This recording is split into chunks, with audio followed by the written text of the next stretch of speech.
শুভকামনা নিয়ে একটা গল্প বলে আমি 6 নম্বরে যাচ্ছি। এক লোক মাগরিবের নামাজের আগে তার বন্ধুর জন্য দোয়া করতেছে, আল্লাহ আমার বন্ধুকে তুমি একটা সুন্দরী, রূপবতী, গুণবতী, নেককার, মুতিয়া, কানেতা, জামিলা, রায়া, একজন রূপবতী নেককার স্ত্রী দাও আল্লাহ। কতদিন ধরে তার বিয়েটা ঝুলে আছে, আল্লাহ তুমি ব্যবস্থা করে দাও, সুন্দরী নেককার আল্লাহওয়ালা।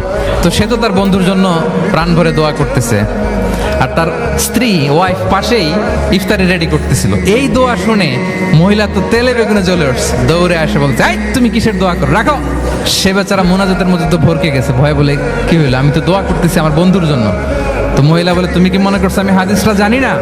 অন্যের জন্য কোনো ভালো দোয়া করলে আগে যেটা নিজের জন্য কবুল হয়, তুমি মনে করছো আমি জানি না? তুমি ভাবছো হাদিস শুধু তুমি একা জানো, আমি জানি না? না, কি সব দোয়া করো এগুলা? আল্লাহু আকবার, আল্লাহ রহম করুক।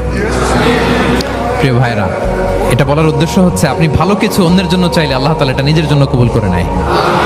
তাহলে অন্যের জন্য কল্যাণ কামনা করা, এটা হচ্ছে হৃদ্যতা, ভালোবাসা, সুসম্পর্ক বানানোর 5 নাম্বার টিপস।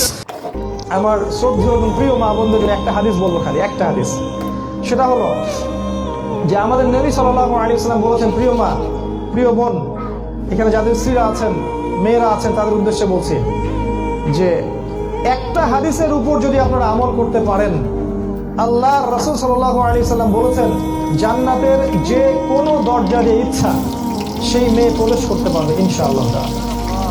এই সুযোগটা আল্লাহ পাক ছেলেদের জন্য রাখেন নাই, মেয়েদের জন্য রেখেছেন।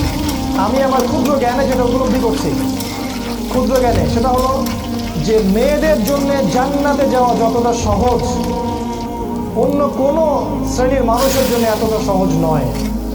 একইভাবে মহিলাদের জন্য জাহান্নামে যাওয়া যত সহজ, অন্য কোনো সৃষ্টির জন্য এত সহজ নয়। কেন? আল্লাহ রাসূল মেরাজ থেকে দেখে এসেছেন জাহান্নামের বেশিরভাগ অধিবাসী হচ্ছে নারী জাতি, বেশিরভাগ। তিনি জাহান্নামকে উকি মেরে দেখেছেন, তিনি দেখেছেন